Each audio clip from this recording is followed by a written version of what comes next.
Dear students, welcome to my YouTube channel Hindi Shabd Sagar. आइए आज UP board inter के पाठ्यक्रम में संकलित एक प्रसिद्ध कहानी बहादुर, जिसके लेखक प्रसिद्ध कहानीकार श्री अमरकांत जी हैं, उनकी इस कहानी की हम समीक्षा आज करने वाले हैं। इंटरमीडिएट के पाठ्यक्रम में ये जो बहादुर कहानी है वो काफ़ी महत्वपूर्ण कहानी मानी जाती है। अमरकांत ने इस कहानी में एक वर्ग चरित्र को उद्घाटित करने का प्रयास किया है।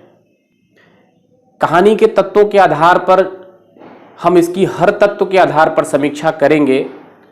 परीक्षा की दृष्टि से बहुत महत्वपूर्ण कहानी है ये। परीक्षा करने से पूर्व हम इस कहानी के कहानीकार अमरकांत के बारे में थोड़ा बहुत चर्चा कर दें। आप अमरकांत के बारे में, जो प्रसिद्ध कहानीकार हैं, नई कहानी में अगर अमरकांत की चर्चा न की जाए तो नई कहानी की चर्चा अधूरी रह जाएगी। इनके बारे में थोड़ा आइए हम संक्षेप में चर्चा कर लेते हैं। अमरकांत का जन्म उत्तर प्रदेश में बलिया जिले में हुआ था।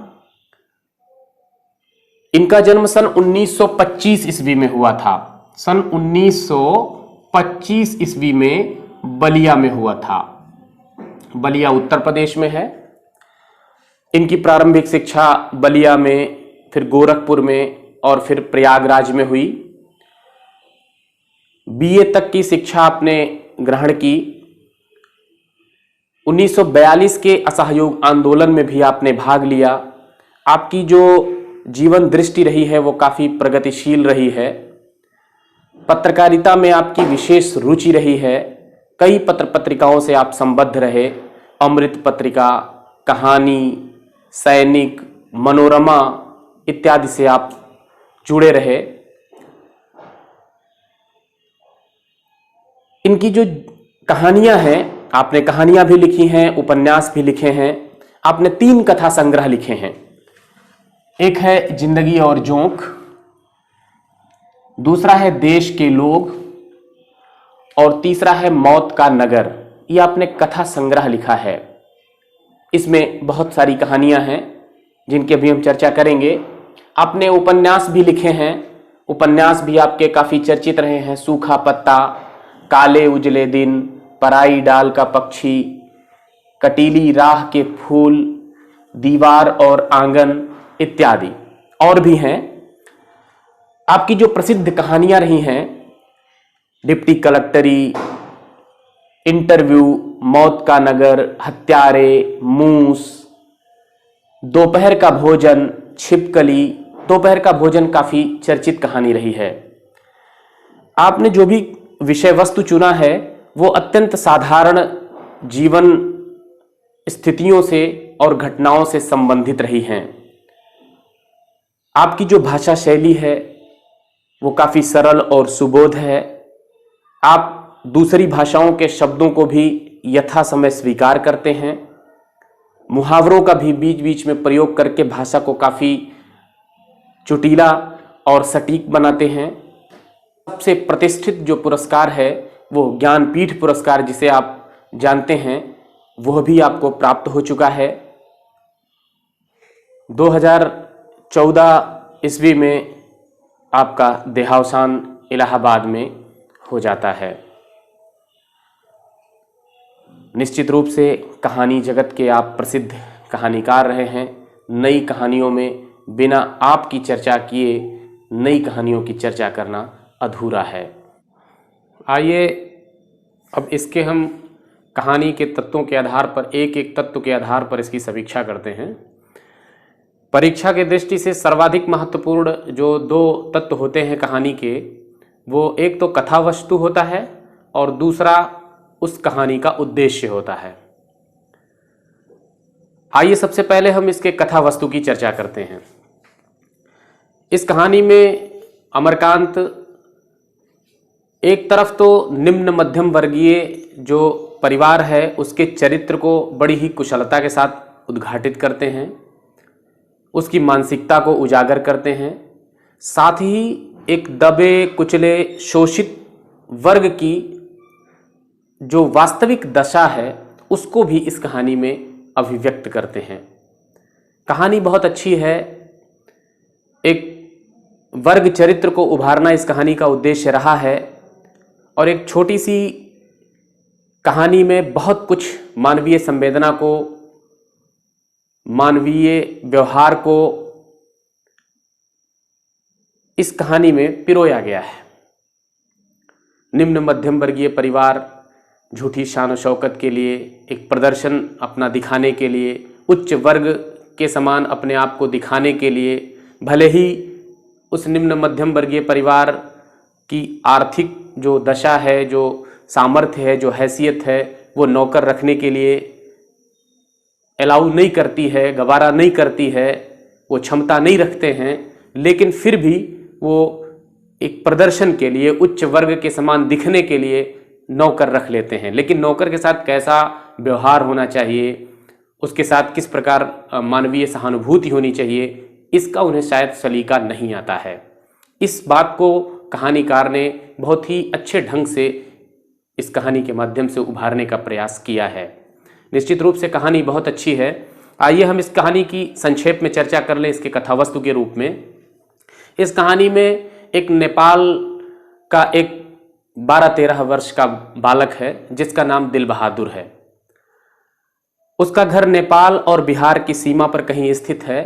उसके पिता किसी युद्ध में मारे जाते हैं। अब पिता के युद्ध में मर जाने के बाद जो घर परिवार की जिम्मेदारी होती है, घर परिवार के भरण पोषण की जिम्मेदारी होती है, वो उस दिल बहादुर के माँ के ऊपर आ जाती है। उसकी माँ परिश्रम करके अपने परिवार का भरण पोषण करती है। ये जो दिल बहादुर लड़का है, ये काफ़ी चंचल स्वभाव का लड़का है तो बहुत मेहनती परिश्रमी। माँ इसकी बड़ी गुस्सैल हैं। उस गुस्से में कई बार दिल बहादुर की पिटाई भी होती है। इस नाते दिल बहादुर कहीं स्नेह का आकांक्षी भी है, स्नेह के लिए लालायित भी है, परंतु गुस्सैल स्वभाव का होने के नाते उसकी माँ उसकी बात बात पर पिटाई करती हैं।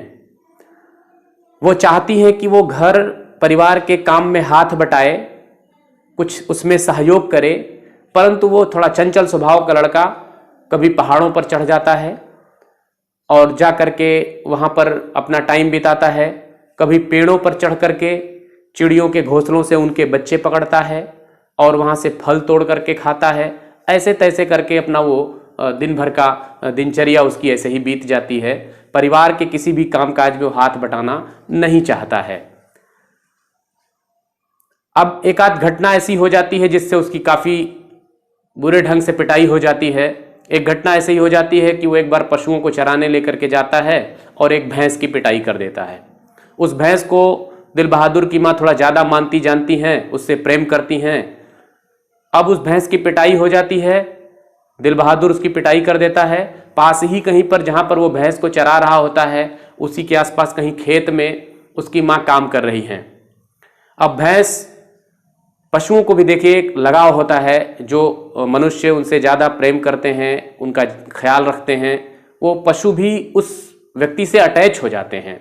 जब दिल बहादुर इधर भैंस की पिटाई करता है तो वो भैंस भागते भागते उसकी माँ के पास चली जाती है, दिल बहादुर के माँ के पास, जो आसपास में कहीं खेत में काम कर रही हैं। वो देखती हैं कि भैंस की पिटाई बहुत बुरी ढंग से किया है दिल बहादुर ने। अब वो और गुस्से में आ जाती हैं और दिल बहादुर की कायदे से पिटाई कर देती हैं, खूब पिटाई उसकी कर देती हैं। अब दिल बहादुर वहीं पर उस पिटाई हो जाने से नाराज हो जाता है, वहीं पर कराह रहा होता है। इतना गुस्से में माँ आ जाती है कि उसको छोड़ करके वो घर वापस चली जाती हैं और दिल बहादुर वहीं पर रुक करके इतना नाराज होता है, उसका दिल एकदम अपनी माँ से फट जाता है, टूट जाता है। इसको वो बर्दाश्त नहीं कर पाता है और वहीं पर रात भर गुजार देता है। भोर के टाइम वो धीरे से घर में आकर के प्रवेश करता है और कोई घी की हंडिया वगैरह, बर्तन वगैरह होता है, उसमें कुछ पैसे रखे रहते हैं, उसमें से 2 रुपए निकाल करके वो घर छोड़ करके चला जाता है। वहाँ उसके घर से कहीं 5-6 मील दूर गोरखपुर जाने वाली बस मिलती है और वह गोरखपुर की बस में सवार होकर के चला जाता है, घर छोड़ देता है। अब वो जिनके घर पे आता है उनकी मालकिन का नाम निर्मला है। निर्मला के भाई यानी जो इसमें जो निर्मला के पति हैं वो कई बार कह चुके हैं निर्मला के भाई से यानी अपने साले से कि वो एक नौकर ला करके दे दें। अब ये जब दिल बहादुर उन्हें मिलता है तो वो सीधे इनके घर पर लेकर के आ जाते हैं। दिल बहादुर यहाँ पर पहुँचता है, निर्मला उसे देखती हैं, परिवार के सदस्य उसे देखते हैं। काफ़ी नाटे कद का लड़का, अत्यंत मजबूत कदकाठी का दिखता है, हंसमुख स्वभाव का है। अब वो यहाँ पर इनके घर रहने लगता है। अब इनके परिवार में उसका दिल बहादुर नाम जो है उससे दिल हटा करके सिर्फ बहादुर कर दिया जाता है। अब बहादुर नाम से वो यहाँ इनके घर में रहता है। बहुत ही मेहनत से, बड़े लगन से घर के सारे कामकाज करना प्रारंभ कर देता है। शुरू में निर्मला का स्वभाव, उनके परिवार के और लोगों का स्वभाव, उनके पति का स्वभाव उस दिल बहादुर के प्रति बहुत अच्छा रहता है। वो अपने पड़ोसियों को सुनाने के लिए कहती हैं कि हम अपने परिवार के सदस्य की तरह ही अपने नौकर को रखते हैं। कई बार तो यह भी कहती हैं कि आधी तनख्वाह तो हमारे नौकर के ऊपर ही खर्च हो जाती है। कहने का मतलब ये कि उसका खूब देखभाल किया जाता है, चाय नाश्ता, खाना, कपड़ा, इन सब चीज़ों का बड़ा ध्यान रखा जाता है, समय पर सब चीज़ें मिलती हैं। लेकिन कुछ समय बाद यह व्यवहार कुछ दिनों के बाद अब बदलने लगता है। चूंकि निम्न मध्यम वर्गीय परिवार की सामर्थ्य नौकर रखने की तो होती नहीं है, झूठी शान और शौकत और दिखावा के लिए, इस प्रकार उच्च वर्ग सा दिखने के लिए अपने घर में वो नौकर रख लेते हैं। नौकर रखना उनके लिए स्टेटस सिंबल होता है, प्रदर्शन की चीज होती है। उसके साथ किस प्रकार का व्यवहार होना चाहिए, कैसी मानवीय सहानुभूति होनी चाहिए, यह उनको शायद इसका सलीका उन्हें नहीं आता है, या इसकी उन्हें शायद तमीज ही नहीं होती है। इस निम्न मध्यम वर्गीय चरित्र को उभारने का प्रयास यहां पर कहानीकार करता है। अब परिवार के सदस्यों का बहादुर के प्रति जो स्वभाव है वो अब थोड़ा बदलने लगता है, निर्दयतापूर्ण हो जाता है, निर्मम हो जाता है। कई बार उसकी बात बात पर पिटाई हो जाती है। शुरू में जब वो बहादुर इनके घर आता है तो बड़ी देखभाल होती है, सारा कामकाज भी वो बहुत ही परिश्रम और लगन से करता है। पूरे घर में हर चीज बिल्कुल सुव्यवस्थित, सिस्टमैटिक हो जाता है और सब लोगों को आराम मिलना शुरू हो जाता है।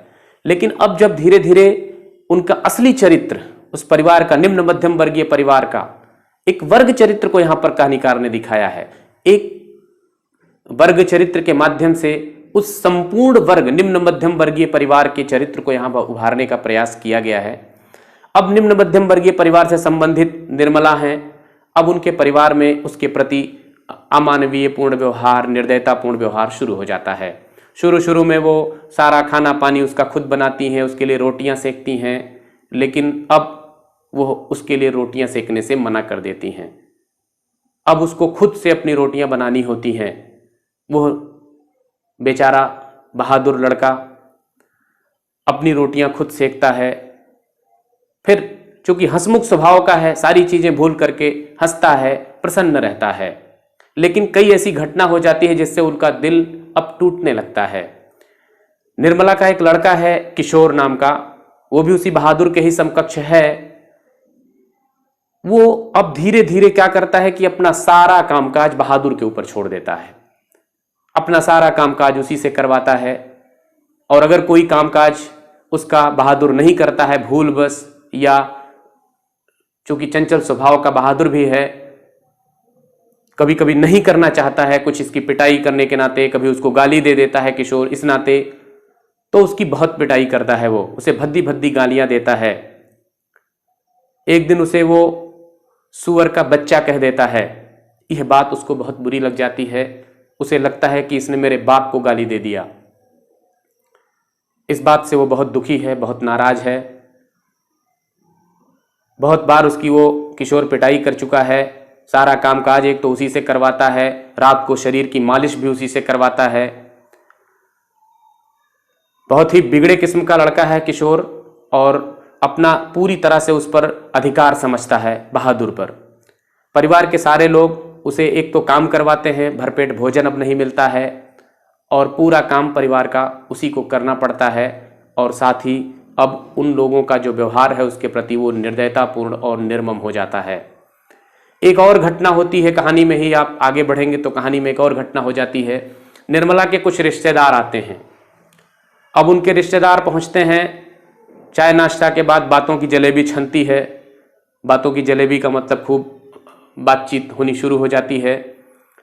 अब होता क्या है कि वो अचानक जो रिश्तेदार आए हुए हैं आंगन के फर्श पर पड़े कागज को उठा करके इधर उधर कुछ देखने लगते हैं, चारपाई के नीचे झुक करके देखते हैं। तो निर्मला के पति पूछते हैं क्या बात है, तो कहते हैं कि मेरे अभी 11 रुपए यहीं अभी कपड़े में बांध करके, खूंट में बांध करके लाए थे। सोचे थे कि कुछ बच्चों को मिठाई दे देंगे और कुछ जाते समय विदाई वगैरह के लिए, और वो सारे पैसे यहीं पर अभी रखे थे और पता नहीं कहाँ पर गायब हो गए, मिल नहीं रहे हैं। कहते हैं कि जरा उससे तो पूछिए, उससे मतलब बहादुर से, अभी यहीं आया था और थोड़ी देर खड़ा था, उसके बाद बड़ी तेजी से चला गया। अब वो इशारा करते हैं कि आप इन लोगों को नहीं जानते हैं, ये नौकर ऐसे होते हैं। मतलब कहने का तात्पर्य कि उसके ऊपर चोरी का इल्जाम लगाते हैं। अब इस बात को जब निर्मला के पति सुनते हैं तो वो बहादुर को बुलाते हैं और कहते हैं कि बहादुर इधर आओ। बहादुर आता है, उससे पूछते हैं कि तुमने यहाँ पर पैसे चोरी किए हैं, तुमने पैसे उठाए हैं? तो बहादुर कहता है कि नहीं बाबूजी, मैं लेता तो मैं दे देता। अच्छा, इसके पहले कई बार घर का काम धाम करते वक्त उसे कहीं पर 1-2 रुपए कुछ भी ऐसे मिलते हैं तो वो उठा करके उसे निर्मला को ही दे देता है, बड़ी ईमानदारी के साथ। वो अच्छे दर्जे का ईमानदार लड़का है, बेईमानी उसे नहीं आती है। लेकिन अब यहाँ पर उसके ऊपर चोरी का इल्जाम लग जाता है। अब वो एकदम, उसका दिल घबराने लगता है। उसे बुलाते हैं और जोर से डांटते हैं। निर्मला के पति उसे मार भी देते हैं। अब उनके जो रिश्तेदार हैं उसे एक प्रकार से धमकी देते हैं कि अभी इसको पुलिस को देते हैं, और पकड़ पकड़ करके उसे दरवाजे तक घसीटते हुए ले जाते हैं। फिर उससे कुछ पूछते हैं, फिर लेकर के जाते हैं। ऐसे लगता है जैसे अभी वो पुलिस को दे देने वाले हैं। इस प्रकार की कई बार वो कोशिश करते हैं। अंततः वो कहता है कि मैंने पैसे नहीं चुराए हैं, अगर मैं पैसे चुराया होता तो मैं बिल्कुल बता देता, मेरे पास पैसे नहीं हैं, मैं पैसे नहीं चुराया हूँ। लेकिन अब परिवार के और सदस्य और जो रिश्तेदार हैं वो सारा का सारा इल्ज़ाम उसी बहादुर पर लगा देते हैं। अब इस बात से घर के लोग उसकी पिटाई भी कर देते हैं। वो अपने आप को अपमानित महसूस करता है। चूँकि वो बेईमान नहीं है, इस नाते वो अब यहाँ पर अपने आप को अपमानित महसूस करता है। 12-13 वर्ष का बालक बहादुर नौकर के रूप में पूरी तरह से जिस प्रकार का कार्य घर में होना चाहिए वैसा वो करता है, लेकिन कई बार वो इस प्रकार से अपमानित हो गया है। कई बार उसकी पिटाई हो चुकी है, उसके बाप तक को किशोर ने गाली भी दिया है। इन सब चीज़ों से बिल्कुल वो टूट चुका है। एक दिन अचानक ऐसे ही वो घर छोड़ करके चला जाता है। अपने सारे सामान, अपने सारे बिस्तर, जूते, कपड़े, सब कुछ छोड़ करके चला जाता है। अब जब वो वापस कहीं पर चला जाता है तो यहाँ पर घर पूरा अस्त व्यस्त। शाम को निर्मला के पति आते हैं, देखते हैं पूरा घर अस्त व्यस्त है, कोई काम ढंग से हुआ नहीं है। निर्मला अलग रो रही है, पश्चाताप कर रही है।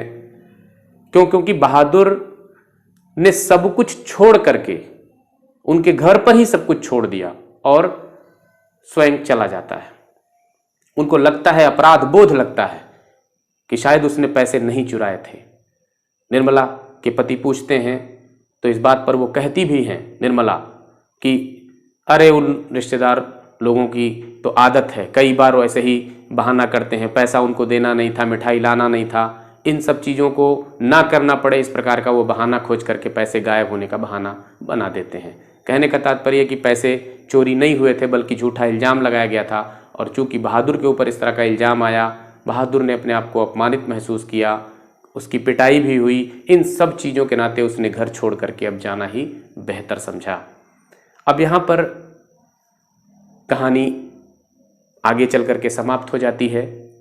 किशोर जो काफ़ी बिगड़े किस्म का है, जो बहादुर से ही सारा काम करवाता था, लेकिन अब वो इतना पछता रहा है कि वो सोचता है कि अगर एक बार बहादुर मुझे मिल जाए तो मैं उससे माफ़ी मांग लूँ। निर्मला भी पछता रही हैं। मन ही मन में निर्मला के पति भी अपमानित महसूस, आत्मग्लानि महसूस कर रहे हैं कि बहादुर ने हम लोगों को क्या समझा होगा। एक बार वो कह देता कि मैं जा रहा हूँ तो क्या मैं रोक लेता, या निर्मला भी यही बात सोचती है कि क्या मैं उसको रोक लेती, उसको हम जाने देते, अच्छे ढंग से उसको कपड़े पहना करके उसका वेतन देते। उसका वेतन अभी उसने एक पैसा भी नहीं लिया था, जो पगार के रूप में उसे वेतन मिलता था। वो कहता था कि मेरी माँ को यह वेतन दीजिएगा। भले ही अपनी माँ के पिटाई के डर से ही वो घर छोड़ करके भाग के आया था, लेकिन जब वो वेतन का पैसा पाता है तो बाबूजी जो निर्मला के पति उनसे कहता है कि ये पैसा मेरी माँ को भेजना। बल्कि निर्मला कहती भी हैं कि तुम अपनी माँ से इतना डरते हो, तुम्हारी इतनी पिटाई करती थी। तो कहता है कि माँ बाप का कर्ज कभी नहीं उतरता, और पैसा वो अपनी माँ के पास भेजना चाहता है। और अभी तक उसके पति, निर्मला के पति, चिट्ठी भी लिख करके भेजते हैं उसके पते पर, लेकिन वह उधर से कोई जवाब नहीं आता है। तो सारा का सारा पैसा उसका रखा हुआ है। कई बार वो कहते थे कि जब तुम जाना तो इस पैसे को लेकर के जाना, लेकिन अब तो बहादुर जा चुका है, एक भी पैसा नहीं ले गया। इतने दिनों तक काम किया, एक भी पैसा नहीं लेकर के गया। अपना सारा सामान, बोरिया, बिस्तर, कपड़े लत्ते सब कुछ छोड़ करके चला जाता है। और यहीं पर कहानी समाप्त हो जाती है। आइए अब इस कहानी के उद्देश्य की हम चर्चा कर लेते हैं। यह भी काफ़ी महत्वपूर्ण टॉपिक है। इस पर भी कई बार प्रश्न आए हैं कि बहादुर कहानी का उद्देश्य संक्षेप में लिखिए।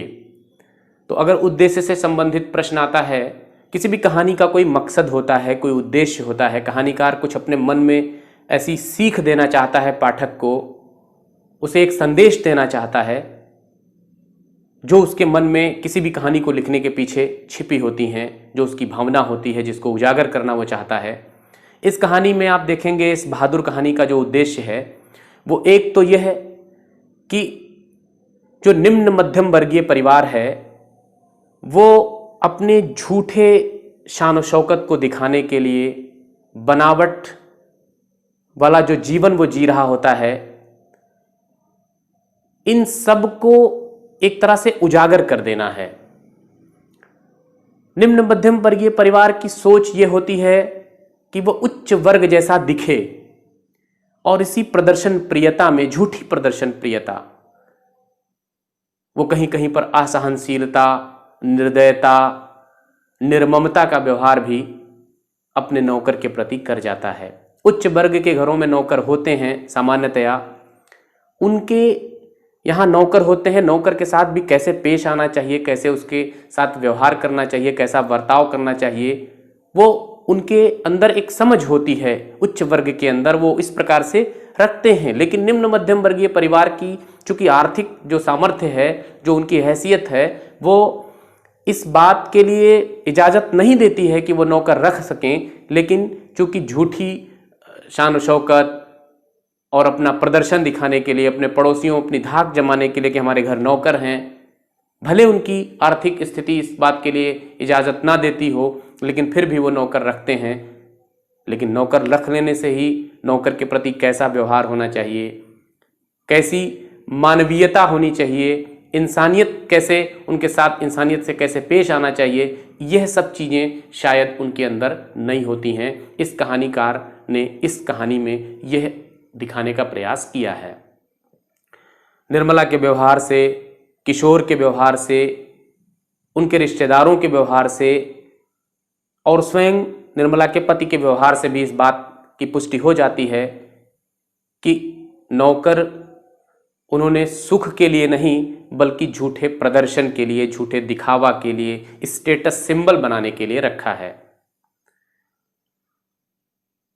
इस कहानी में दूसरी तरफ जो कहानीकार का एक और उद्देश्य है कि दबे कुचले और शोषित व्यक्ति की जो दयनीय दशा है उसको भी इसमें उजागर करना चाहा है बहादुर के माध्यम से। बहादुर स्नेह का आकांक्षी है, माँ गुस्सैल हैं, कई बार उसकी पिटाई हो जाती है और इन सब के कारण वो स्नेह का आकांक्षी, मात्र स्नेह का लालायित बहादुर उसकी भरपाई कहीं और करना चाहता है और फिर आकर के अंततः वो यहाँ पर नौकरी करता है और नौकरी करते हुए नौकर के रूप में वो सारे कामकाज तो बिल्कुल ठीक ढंग से करता है, लेकिन जिस तरह से बाद में उसके साथ बर्ताव होता है परिवार का, जिस तरह से उसे अपमानित किया जाता है, उसकी पिटाई की जाती है, उसे गालियां दी जाती हैं, इन सब चीज़ों से उसकी जो दयनीय दशा है वो अत्यंत अब बुरी स्थिति में पहुंच जाती है। वो स्वयं को बहुत ज़्यादा अपमानित महसूस करता है और ऐसे माहौल में अब वो अपने आप को ना रख करके महसूस करता है कि मुझे अब ये घर छोड़ देने में ही भलाई है, और अंततः होता भी यही है कि वो अपना सब कुछ छोड़ करके वहाँ से चला जाता है।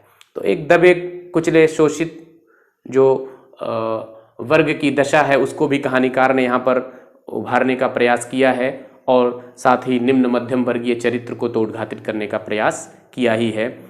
साथ ही एक संदेश देना चाहा है इस कहानी में कि जो निम्न मध्यम वर्ग या अत्यंत शोषित दयनीय स्थिति वाले वर्ग के बीच की जो खाई है, ये जो दोनों वर्गों के बीच का जो भेद है, इसको कैसे मिटाया जाए। कहानीकार पाठक को यह संदेश देना चाहता है कि हमें भले ही कोई नौकर है, नौकर भी आखिर इंसान ही होता है और इंसान के साथ हमेशा इंसानियत से ही पेश आना चाहिए। शायद इस कहानी में कहानीकार ने यह संदेश दे दिया है। पाठक पढ़ने के बाद यह महसूस अवश्य करता है कि एक नौकर भले ही वो शोषित और दयनीय वर्ग से संबंधित है, लेकिन उसके साथ भी इंसानियत का मानवीयतापूर्ण और सहानुभूतिपूर्ण व्यवहार करना चाहिए, तभी इस वर्ग भेद की खाई को पाटा जा सकता है। तो इस प्रकार आप इसके उद्देश्य में यह सब बातें दिखा सकते हैं। अब कहानी का एक और तत्व होता है पात्र और चरित्र चित्रण। आइए पात्र और चरित्र चित्रण के आधार पर इस बहादुर कहानी की हम समीक्षा कर लेते हैं। कभी कभी प्रश्न इस आधार पर भी आ जाते हैं। बहादुर कहानी में अगर हम पात्र की बात करें तो कुल इसमें 3-4 पात्र हैं, लेकिन कहानी का जो प्रमुख पात्र है वो दिल बहादुर ही है। सारी कहानी उसी के इर्द गिर्द घूमती है। अब उसका अगर हम यहाँ पर चरित्र उद्घाटित संक्षेप में करना चाहें तो बहादुर एक अत्यंत परिश्रमी, हंसमुख स्वभाव का, प्रताड़ित और प्रेम का आकांक्षी, स्नेह का आकांक्षी एक 12-13 वर्ष का बालक है। वो अपनी माँ से भी प्रताड़ित है, उससे भी उसकी कई बार पिटाई हो चुकी है, और यहाँ पर जब आता है वो नौकर के रूप में तो बिल्कुल बहुत ही अच्छे ढंग से सारे कामकाज करने के बाद भी चूंकि निम्न मध्यम वर्गीय परिवार के यहाँ वो नौकरी कर रहा है, तो उनका जो चरित्र है वो अंततः अपने असली रूप में आता है और उसके प्रति फिर यहाँ पर निर्दयतापूर्ण और निर्मम व्यवहार होना शुरू हो जाता है। तो इस प्रकार उसका जीवन एक दबे कुचले और शोषित नौकर के रूप में ही यहाँ पर इस कहानी में दिखाई पड़ता है। दूसरा जो पात्र है इसमें, जो प्रमुख पात्र वो निर्मला है। निर्मला एक घरेलू महिला है। नौकर रखना उनके लिए सुख से ज़्यादा मान प्रतिष्ठा, मान मर्यादा की वस्तु है। वो अपनी शान शौकत बढ़ाने के लिए, झूठे प्रदर्शन के लिए नौकर रखना चाहती हैं। शुरू में उनका जो व्यवहार है वो बहादुर के प्रति बड़ा ही स्नेहशील है, लेकिन बाद में वह व्यवहार बदल जाता है और बहादुर के ऊपर अमानवीय और निर्ममता पूर्ण कार्य वह करना प्रारंभ कर देती हैं। भले ही बहादुर के जाने के बाद वह इस अपराध बोध से ग्रस्त होकर के पश्चाताप भी करती हैं। एक और पात्र हैं निर्मला के पति। निर्मला के पति भी अपनी पत्नी को सुख देने के लिए और अपनी प्रतिष्ठा को बढ़ाने के लिए ही नौकर रखना चाहते हैं। यद्यपि परिवार के जितने भी सदस्य हैं उसमें सबसे ज़्यादा उदार और मानवीय चेहरा अगर कोई है तो निर्मला के पति ही हैं। फिर भी एक निम्न मध्यम वर्गीय चरित्र के अनुसार वो भी अपना यहाँ पर रोल अदा करते हैं, अपनी भूमिका इस कहानी में निभाते हैं। वो एक इस कहानी के लेखक भी हैं और स्वयं एक पात्र भी हैं। एक और जो इसमें पात्र है वो किशोर है। किशोर काफ़ी बिगड़े किस्म का लड़का है, निर्मला का लड़का है। वो आलसी स्वभाव का है, काम करना वो चाहता ही नहीं है, अपने सारे कामकाज वो बहादुर के ऊपर ही छोड़ देता है और उससे कई अमानवीय कृत्य भी कराता है और अंततः उसकी पिटाई भी करता है, उसे गाली भी देता है। इस प्रकार अगर आप पात्र और चरित्र चित्रण के आधार पर यह देखें तो पात्रों के चरित्र के आधार पर इस कहानी को गति मिलती है, विकास मिलता है और पात्र अपने अपने चरित्र को अदा करते हैं और कहानी आगे बढ़ती चली जाती है। कहने का तात्पर्य कि पात्र और चरित्र चित्रण के आधार पर अगर इस कहानी की सफलता और असफलता को निश्चित करना हो तो आप यह कह सकते हैं कि यह चरित्र प्रधान कहानी है और पात्र और चरित्र चित्रण के आधार पर यह एक सफल कहानी है। अब आइए कहानी के एक और तत्व देश काल और वातावरण की बात कर देते हैं। इस कहानी में अमरकांत जी ने कहानी के वातावरण के अनुसार पूरी भूमिका बांधते हुए निश्चित रूप से बहादुर कहानी के लिए जिस प्रकार का वातावरण चाहिए वैसा वातावरण यहाँ पर उपस्थित कर दिया है। एक निम्न मध्यम वर्गीय परिवार की सोच क्या होती है, उसकी मानसिकता क्या होती है, उसके चरित्र को पूरी तरह से उकेर दिया है। इस कहानी में एक वातावरण उपस्थित कर दिया है। निम्न मध्यम वर्गीय परिवार, निर्मला की बात से इस बात को यहाँ पर एक वातावरण के रूप में उपस्थित किया है कहानीकार ने कि वो अपने पड़ोसियों को सुना सुना करके कहती हैं ताकि यह दिखाई पड़ जाए कि वो अपने नौकर के प्रति कितना उदार हैं। वो कहती हैं हम तो परिवार के सदस्य की तरह ही नौकर को रखते हैं, आधी तनख्वाह तो हमारी नौकर के ऊपर ही खर्च हो जाती है, उसके कपड़े, उसके खाने पीने सबका हमको प्रबंध करना रहता है, सब हमको सारा चीज़ उसका समय पर हमें ध्यान भी रहता है। ये सब पड़ोसियों को सुना सुना करके अपनी उदारता का परिचय देना चाहती हैं। लेकिन जो निर्दयतापूर्ण व्यवहार है, जो अमानवीयता है, जो असहानुभूति है उस दबे कुचले वर्ग के प्रति, उस नौकर के प्रति, वो भी कहानी में एक वातावरण के रूप में यहाँ पर दिखाई पड़ जाता है। किशोर बिगड़े किस्म का लड़का कई बार उसको चेतावनी देता है। एक वहाँ पर जो वाक्य आया हुआ है, किशोर चेतावनी देते हुए बहादुर से कहता है कि देख भाई देख, मेरा काम सबसे पहले होना चाहिए और अगर कोई भी मेरा काम छूटा तो तुझे मारते मारते तेरी हुलिया टाइट कर दूंगा। वो कहता है कि तू करता क्या है बे, बैठे बैठे खाता है। ये सब जो बातें हैं, इस प्रकार की जो बात है वहाँ पर, वो एक निम्न मध्यम वर्गीय परिवार का एक नौकर के प्रति जो दुर्भावनापूर्ण व्यवहार है, यथार्थ रूप में उसका यहाँ पर चित्र उपस्थित हो जाता है, एक वातावरण उपस्थित हो जाता है। इस प्रकार वातावरण की दृष्टि से, देश काल की दृष्टि से यह कहानी पूर्णतः सफल कहानी है। अब आइए इस कहानी के हम भाषा शैली की भी चर्चा कर लेते हैं। यह भी बहुत महत्वपूर्ण कहानी का तत्व है, भाषा शैली। इस कहानी की अगर हम भाषा शैली की बात करें तो बहादुर कहानी में कहानीकार ने जिस भाषा का प्रयोग किया है वो बड़ा ही साहित्यिक, सरल और सुबोध भाषा का प्रयोग किया है। शुरू से कहानीकार जो अमरकांत जी हैं वो अपनी भाषा के प्रति बड़े ही सजग रहते हैं। इस कहानी में उन्होंने यथा आवश्यक, यथास्थान दूसरी भाषाओं के शब्दों का भी प्रयोग यहाँ पर उन्होंने किया है। अंग्रेजी के शब्दों का प्रयोग किया है, उर्दू के शब्दों का प्रयोग किया है। बहुत सारे शब्द कहानी में आते हैं जो अंग्रेजी के हैं, जैसे स्काउट, बस स्टेशन, रिपोर्ट। ये सब शब्द इस कहानी में अंग्रेजी के आते हैं। उर्दू के भी बहुत सारे शब्दों का प्रयोग उन्होंने किया है और अपनी भाषा को बड़ा ही चुटीला और प्रवाहमयी बनाया है।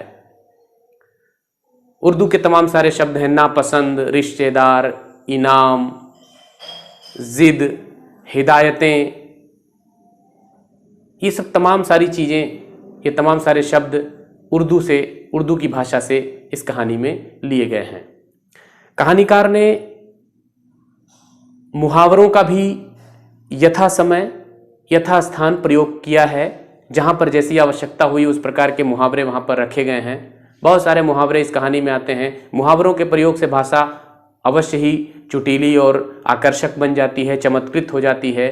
कहानीकार ने ऐसा इस कहानी में जहाँ पर आवश्यकता अनुभव की गई है वहाँ पर किया है। तमाम सारे मुहावरे इस कहानी में आते हैं, जैसे पेट में लंबी दाढ़ी होना, माथा ठनकना, बातों की जलेबी छानना, हुलिया टाइट करना। इस प्रकार मुहावरों का भी यथास्थान प्रयोग करके कहानीकार ने अपनी भाषा को चमत्कृत और चुटीला और प्रभावी बनाया है। अगर इसकी हम शैली की बात करें तो इस कहानी में जो कहानीकार हैं उन्होंने अधिकांशतः वर्णनात्मक शैली का ही प्रयोग किया है, परंतु अपनी इस कहानी की शैली को और आकर्षक बनाने के लिए कहीं कहीं पर उन्होंने आलंकारिकता का भी समावेश किया है। इस प्रकार अगर हम देखें तो भाषा और शैली की दृष्टि से भी यह पूर्णतः सफल कहानी है। पाठक को पूरी तरह से प्रभावित करती है और उसकी समझ में भी पूरी तरह से आ जाती है। इस प्रकार हमने अभी इस बहादुर कहानी के सभी तत्वों के आधार पर समीक्षा कर दिया है। अब कहानी से संबंधित जिस भी तत्व के आधार पर परीक्षा में प्रश्न पूछे जाएं, आप उस तत्व के आधार पर इसकी समीक्षा कर सकते हैं। अब अगर हमारे चैनल को अभी आपने सब्सक्राइब नहीं किया है तो सब्सक्राइब कर लें। हमारी वीडियो पसंद आती है तो उसे लाइक करें, अपने दोस्तों को भी शेयर करें। फिर हम अगली टॉपिक के साथ, किसी अच्छे टॉपिक के साथ, महत्वपूर्ण टॉपिक के साथ फिर आपसे मिलेंगे। तब तक के लिए धन्यवाद।